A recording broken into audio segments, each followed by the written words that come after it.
Welcome to this episode of Ramadan Reminders. I'm Yusuf Estes, reminding myself and you and all of us about the importance, the blessings, the beauties of this beautiful month, Shahr Ramadan, the month of fasting. One of the things that I was really amazed about when I came into Islam was the idea of how simple things are.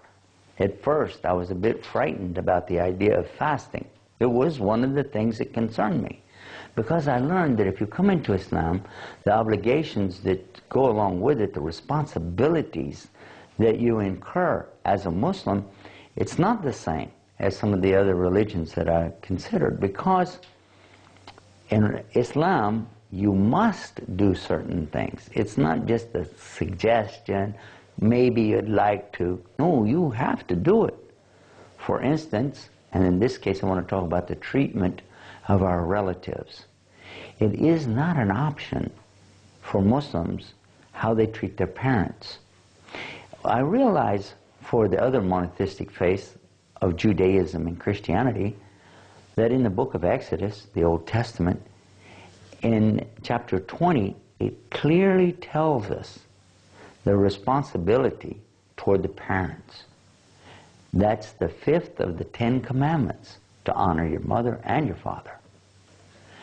But when we come to Islam, we find it's even stronger. It's the same thing, but stronger emphasis. Because now in Islam, we find that it's not just your mother and your father, it's your mother, your mother, your mother, and then your father. This is from a hadith or teachings of Muhammad, when someone asked him about their responsibility to Allah, their responsibility to the Prophet, then who has the most rights of my responsibilities? Who do I take care of after that? He said, your mother. The person said, then who? He said, your mother. He said, then who? Your mother. And then your father. Look at this. Your mother, your mother, your mother, and then your father. Why like this? Some people said it's because 3 times as much for the mother as for the father. Oh, maybe.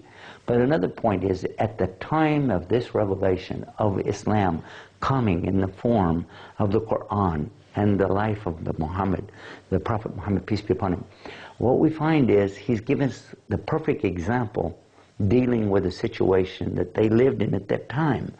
At the time of Muhammad, peace be upon him, women had no voice. Even a wife would be beaten by her husband, even treated less than an animal. There were no rights for the women of Arabia. And this was not just a local problem. It was spread around the world. Women in general, mothers in particular, really didn't get their rights. So even though we know that this was a teaching amongst Jews and Christians at the time, unfortunately there was nothing really to enforce this as in the other parts of the world. So now we find here is a teaching ordering the believers to give this respect to their mothers. Of course, the Quran also deals with women in general, about how you must take care of your wives, supporting them and being close to them, taking care of them to the extent that you guys are one, like the covering over a bed or something like this. You're covering each other in a special way. That's beautiful.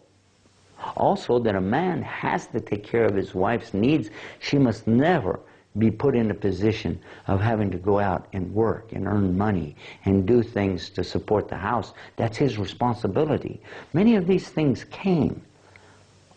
But specifically, we come back to this month of Ramadan and we see how much easier it is now to live up to that. Let's work on taking care of our women.